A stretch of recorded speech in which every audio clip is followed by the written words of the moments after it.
Welcome back to the channel. Don't forget to like, share, and subscribe my channel.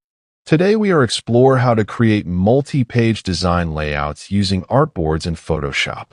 I open Photoshop and immediately choose artboards because this project needs structure, not chaos. I create the first artboard as the cover page, then slowly add new artboards for inner pages. I pause here. This is where many designers rush. Each artboard represents a page, a flow, a story. I duplicate layouts to maintain consistency, then carefully adjust text and images so repetition feels intentional, not lazy.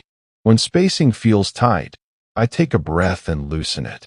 Good design needs air. I zoom out.